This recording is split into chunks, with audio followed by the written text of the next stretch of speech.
Bonjour et bienvenue dans cette vidéo. Aujourd'hui, l'objectif, c'est de revenir sur l'année 2023 et de faire un petit peu un résumé des gros points qu'il ne fallait pas manquer de l'actualité de l'année dernière. On vous a préparé ça autour des grandes actions de combat, autour des nouveautés, autour des flops, parce qu'il y en a eu quelques-uns, autour des leçons que l'on peut extraire d'un point de vue purement aviation militaire de l'année 2023, et ensuite quelques points de retour d'expérience sur la manière de courir l'actualité, et nous finirons avec le mot de la fin qui sera sur le retrait d'un avion absolument mythique. Allez, c'est parti. Mais juste avant, j'en profite pour vous teaser l'arrivée, on va dire, d'une nouvelle activité au sein de Débrief, au sein de notre structure. Si vous voulez acheter un avion, si vous voulez vous déplacer en avion, n'hésitez pas à suivre notre actualité. Ce sera sur le site débrief.org, car nous allons vous proposer, à partir de cette année, une nouvelle offre. Allez, on se refocalise sur le sujet de cette vidéo, le combat. Qu'est-ce que l'on a vu en 2023? Nous avons vu des F-22 Raptor, les avions les plus modernes d'un point de vue combat aérien, juste spécificité de combat aérien de l'armée américaine, en février dernier, abattre des ballons en provenance de Chine. C'était très intéressant car cela a mis en avant le fait que les Américains avaient du mal à les détecter à cause d'un souci de filtre de réglage au niveau de leur radar. Si vous dites à vos radars de ne pas détecter tout ce qui se déplace très doucement, vous ne les voyez pas, vous n'avez pas forcément conscience qu'il y a des ballons. Leçon apprise côté américain et show of force, comme on dit, démonstration de puissance avec ces F-22 qui sont allés chercher les ballons à très haute altitude. C'est pas facile, ils ont quand même réussi.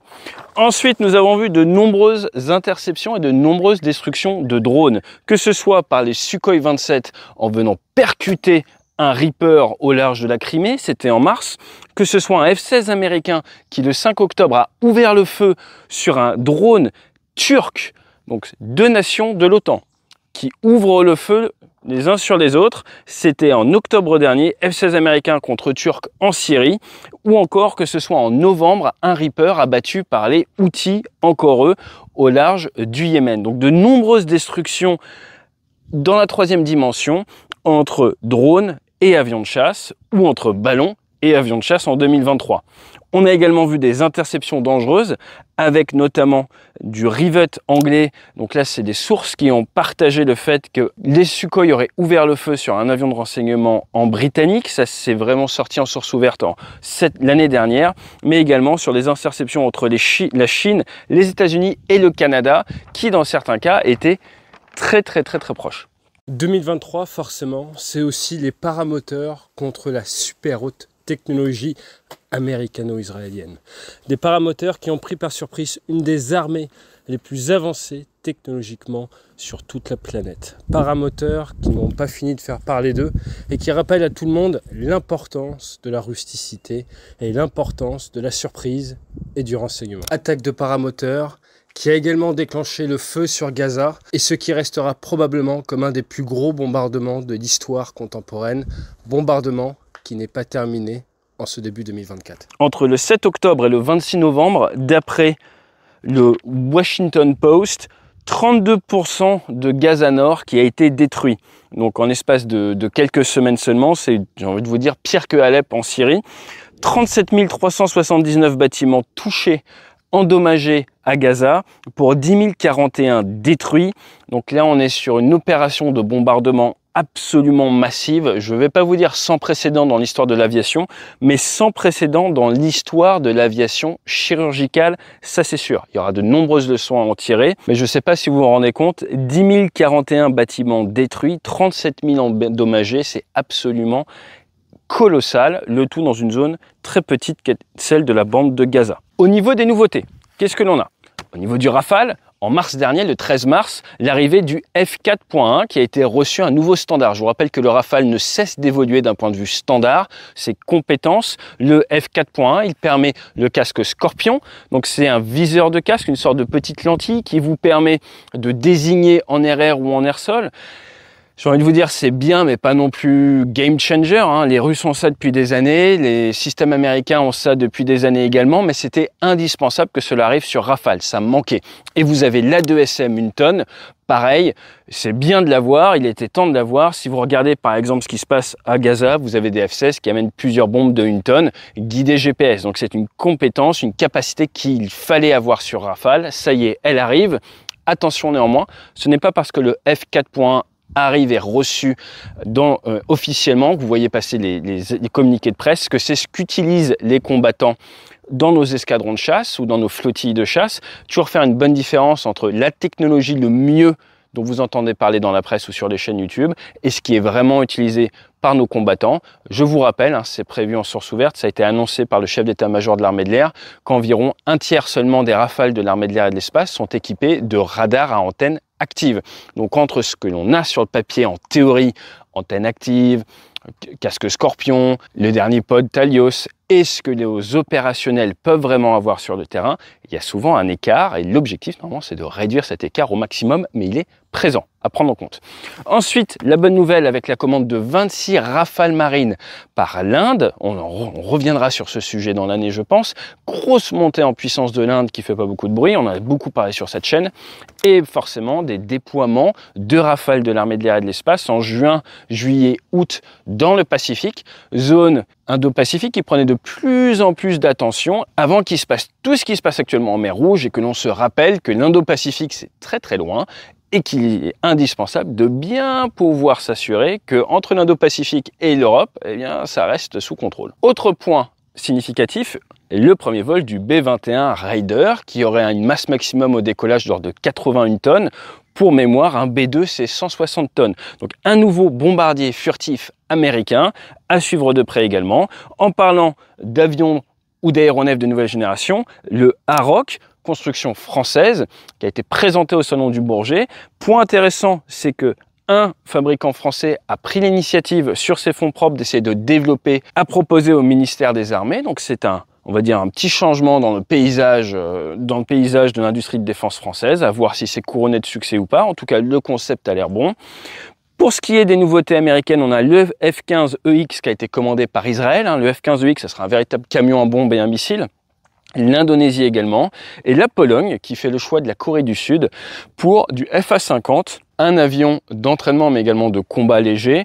48 exemplaires commandés. Je vous rappelle que la Pologne va s'équiper principalement de matériel américain et de F-35. Donc l'Europe de la défense, je vous renvoie vers nos vidéos sur l'Europe de la défense. Les Émirats, eux, font le choix de la Chine. Je vous rappelle qu'il y a eu ce méga contrat il y a quelques temps avec le Rafale et avec les H225, qui a été annulé d'ailleurs, les 12 H225.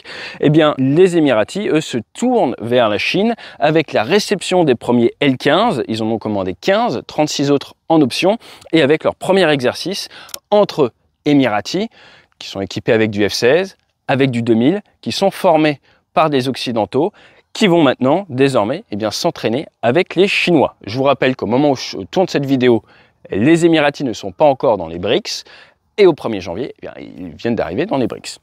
On a également, dans les nouveautés, le plug and play version américaine, avec démonstration a été faite que l'AGM-88 se monte très bien sur matériel de conception soviétique, que le Scalp et le Storm Shadow ont trouvé leur place sur Sukhoi 24 et que la JDAM, cette bombe entre 250 et 1 tonne à guidage GPS, peut également se monter sur MiG-29. Alors, sur le papier, ça peut paraître simple, mais dans la réalité, regardez ces vidéos d'essais de largage de réservoirs ou d'armement en vol, ça peut poser d'énormes soucis avec l'écoulement, donc ce n'était pas acquis.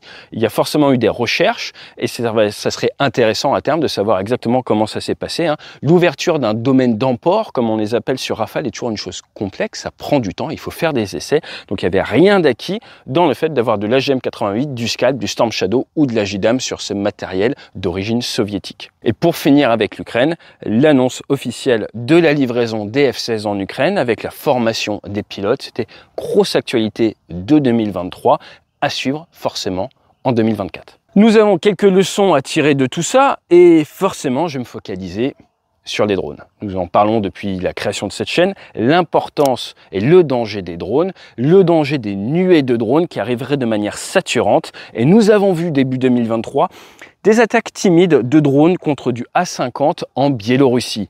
Nous disions qu'à ce moment-là, s'il fallait, c'était faire de l'attaque massive et c'est ce qu'on a vu dans le reste de l'année avec des drones qui se sont mis à attaquer de manière saturante les défenses russes en territoire pour aller chercher des aéroports russes, mais également dans l'autre sens, avec des drones Lancet qui ont attaqué du Sukhoi 25, du MiG-29 et de temps en temps déplaceront des cibles gonflables d'un côté comme de l'autre. Donc est-ce que l'on peut dire que 2023 est l'année où le grand public a compris que les drones étaient une sorte de nouvelle génération de missiles? Je pense. Et d'ailleurs, c'est difficile de vraiment faire la différence entre drones, missiles, sachant que maintenant, certains drones en plus vont faire tout leur guidage terminal de manière autonome pour ne pas être gênés par les interruptions de guidage qui peuvent arriver s'il y a du brouillage de manière défensive ou s'il y a un souci au niveau de ce qu'on appelle la ligne de communication entre le pilote du drone et sa cible. Forcément, je vous rappelle, la Terre est ronde, 1,27 racine de H, il faut des relais pour que ça passe bien. Grosse leçon de 2023, c'est qu'un petit drone à 20 000 $ peut détruire votre avion à 100 millions $. On le savait en théorie, on a eu les preuves en images. Pour bien terminer ce petit récap de 2023, je vous propose quelques points de rétex pour les observateurs, ou ceux comme vous et moi, qui aimons suivre l'actualité militaire. Le premier point, mise en exergue sur 2023, c'est quelle est la crédibilité de la source. On a entendu tout et son contraire, des Mirage 2000 livrés en Ukraine, des Mirage 2000 déjà en Ukraine, des pilotes de chasse ukrainiens formés sur Mirage 2000. Bref, ça part dans tous les sens, toujours prendre du recul, se demander quelle est la crédibilité de la source. Et dans la foulée, si je puis dire, dois-je avoir un avis? C'est, je pense, qu'il y a de plus important si vous suivez l'évolution des conflits à l'heure actuelle pour préserver votre santé mentale. Est-ce que vous êtes obligé d'avoir un avis sur tout? Je vous laisse répondre, hein. Moi personnellement j'ai ma réponse, mais c'est très important de lier les deux. Quelle est la crédibilité de la source? Dois-je avoir un avis? Car nous sommes dans un monde qui, d'un point de vue géopolitique, nous a bien prouvé en 2023 que ça va à Mach 10. Mais Mach 10 version Hollywood. On a vu le Mach 10 avec Tom Cruise il n'y a pas très longtemps, qui prend des virages, on ne sait pas trop comment. C'est la même chose, on est face à une géopolitique qui n'a aucune stabilité, avec quasiment aucun mois sans annonce majeure ou aucun trimestre sans déclenchement d'un nouveau conflit armé. C'est absolument incroyable. Il est donc indispensable, pour ne pas exploser en plein vol, de regarder la crédibilité de vos sources, de vous demander si vous avez vraiment besoin d'avoir un avis et de ralentir peut-être le rythme auquel vous consommez l'information, ou surtout de dissocier consommation d'informations et création d'un avis. Et le dernier point de retour d'expérience intéressant, c'est face à cette évolution géopolitique qui va à Mach 10, il ne faut surtout pas oublier que tout prend du temps. Je suis rejoint par mon fidèle équipier qui arrive dans mes 6 heures. Il faut toujours se méfier des 6 heures. Et là, on voit que tout prend du temps. On l'a vu avec les F-16, on le voit avec les livraisons d'armes, on le voit avec la formation RH. La création d'une armée va prendre du temps, ou reconstruire une armée va prendre du temps. Au moment où je vous parle, l'Ukraine annonce une mobilisation de quasiment 1 demi-million d'hommes.